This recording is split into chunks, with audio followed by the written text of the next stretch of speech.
These particles are reacting to two charges. One is a positive charge, the other a negative charge.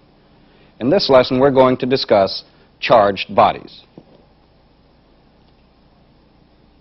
The reaction of the particles indicate that a field exists between the charges. This field is an electrostatic field. In this discussion, we'll find out how the materials become charged, the effect that two charges have on each other, and we'll discuss the electrostatic field that caused the particles to react. You've seen the effect of charged materials many times. One example is running a comb through your hair or rubbing it with some material such as, say, fur or wool. And the comb then picks up bits of paper.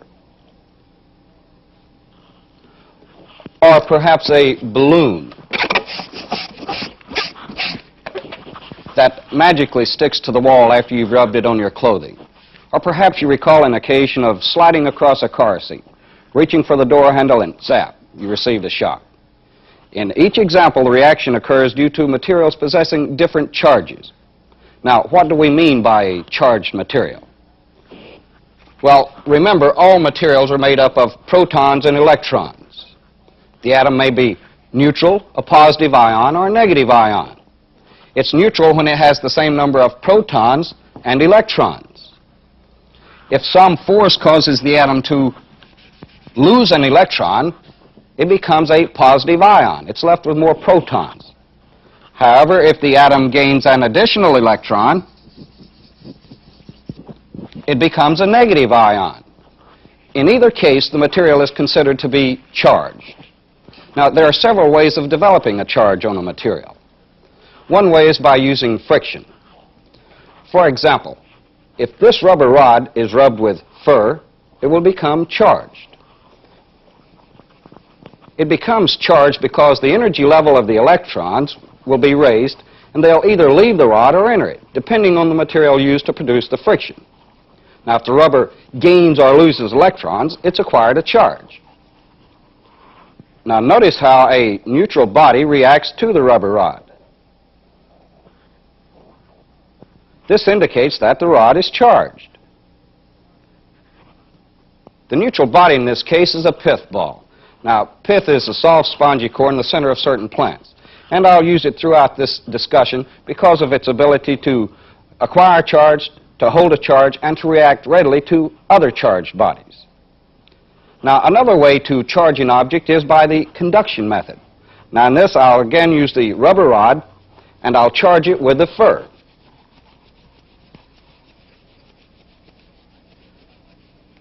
This time, when I bring it to the pith ball, I'll let the pith ball touch it.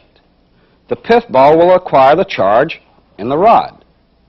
So in the conduction method, the objects must touch. Conduction means electrons traveling through one object to another. Another method of charging an object is by induction. Now, to show this method, I'll use a pith ball, a glass rod in this case, and an electrical voltage source. Now, the source that I'll be using is very dangerous, so as a safety measure, I'll use this insulating rod to handle the voltage. Notice that the pith ball isn't reacting to the glass rod, so there's no charge on it. Now, I'll bring the voltage source in to the other end of the rod, but I'm not going to touch it. Now, watch what happens when the glass rod becomes charged. The pith ball is attracted to it, but why? Well, the charge from the source is creating a force which causes the free electrons in the rod to pile up on one end. The end that gains electrons will be negative, and the pith ball is reacting to this negative buildup. In other words, the electrons in the rod have been induced to move by the charge of the source. Charging by induction. Okay, turn off the voltage source. Okay, it's off. The three methods of charging then are by friction, conduction, and induction. The most practical means are induction and conduction, but in some cases friction can develop a tremendous charge. Lightning is an example. When warm and cool air come together, there's a tremendous amount of friction developed, and a very large voltage. Now, the largest arc developed by man was 50 feet, and it took 30 million volts to do that. Imagine how much voltage is developed in a thunderstorm when lightning jumps a mile or more. Now, when objects acquire charge, the shape of the material determines how the charge is distributed. For example, when the charge builds up between these plates, it's distributed along the surface of the plates. Now, this is true also on a sphere. The charge is uniformly distributed over the entire surface. But in objects with irregular shapes, the charge is concentrated on the area of greatest curvature, or at the sharpest point. Now, we've seen how an object acquires a charge. Let's determine the effect that two charges have on each other. Now, to demonstrate this, I'll use two pith balls suspended on strings. In the first example, I'll use the electrical source to place a positive charge on one pith ball, a negative charge on the other. Okay, turn on the power source. It's on. Bringing in the positive charge, notice that the pith balls are drawn together. Therefore, we can say that bodies with unlike charges attract. Now, the pith balls fell apart because the charge is neutralized. So, trying it again, positive on one, negative on the other, the pith balls attract. Remember then, a negative and a positive or unlike charges attract. Okay, turn off the power source. Power's off. Now, I'm going to remove one side of the power source and connect a jumper between the two rods. In other words, what I'm going to do now is place like charges on the pith balls and check the reaction. Turn on the voltage. It's on.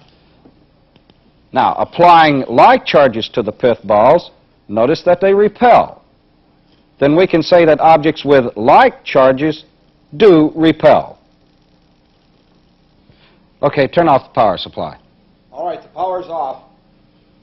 Now, in this demonstration, the attraction and repulsion occurred because an electrostatic field is developed between the charged bodies. Now, don't let the term electrostatic field throw you. It's nothing more than the unseen force about a charged body. We can determine what the field is by using the demonstration we saw at the beginning of the lesson.